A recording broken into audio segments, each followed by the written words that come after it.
Hey guys, welcome back to my channel where I share recipes, meal prep, and dinner inspiration. Here on my channel, I've shared a few of the ways our family is able to save money through meal planning and prep. I've also shared some freezer staples that make cooking from scratch more sustainable for us. Today, I thought it would be fun to see how many items I am able to mark off my grocery list using a 5-pound bag of flour, as well as a few other staple ingredients I either already have on hand or was planning on purchasing anyways. Since moving overseas, I've had to learn how to make many of our go-to convenience food items from scratch, so I'm actually unable to purchase most of the items I'll be marking off my virtual list here. However, these are all items I would regularly purchase when we are living in our home state of Florida. We've been in Botswana now for a little over a year, and I gotta say, doing the research for this video, I cannot believe the prices right now. It is my hope you find this video helpful and encouraging when trying to make your grocery list. So let's dive in. According to Google, there are 18 cups in a 5-pound bag of flour, so that's what I have to work with. Tortillas are something my family eats pretty much every day.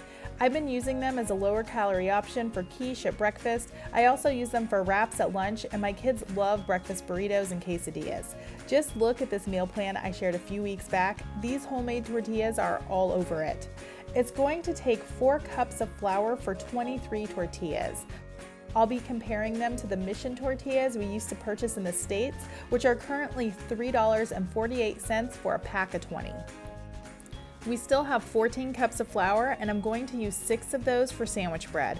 Another item that is all over my meal plan. My kids love grilled cheese sandwiches at lunch. My daughter eats Uncrustables like they're going out of style. And don't worry, I put those crusts to good use in this overnight French toast casserole. Who doesn't have sandwich bread on their grocery list? We go through about 2 loaves a week. My current sandwich bread recipe makes 4 loaves, and I usually turn 2 of those into slider rolls or hoagie buns, but for the purposes of this video, I've cut that recipe in half.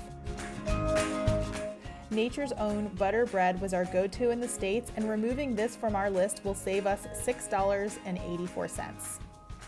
Down to 8 cups now.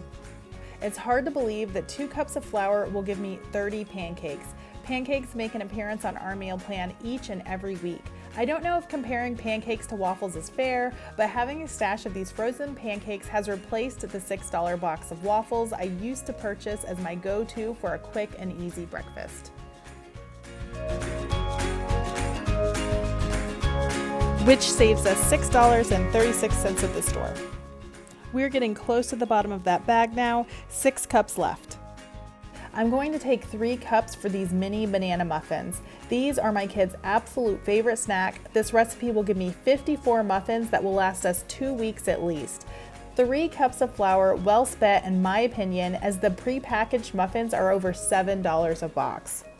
All right, we are down to the last 3 cups. If I were to let my kids in on this challenge, they would beg me for chocolate chip cookies. I loved having a stash of those Toll House break and bake cookies on hand when we lived in the States. I love that I can just bake a few at a time, and who doesn't love fresh baked cookies when you're craving a sweet treat?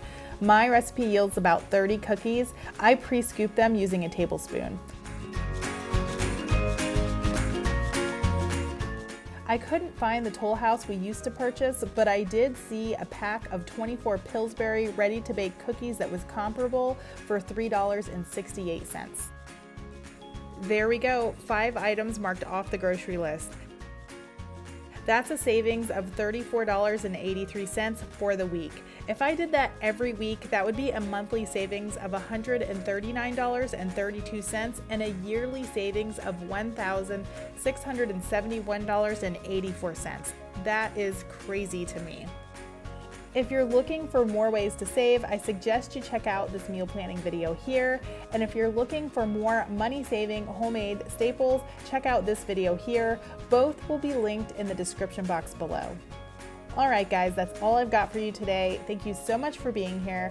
Please share this video if you think it's worth sharing, like it if you thought it was helpful, and tap on that subscribe button if you haven't already and want to see more. Until next time.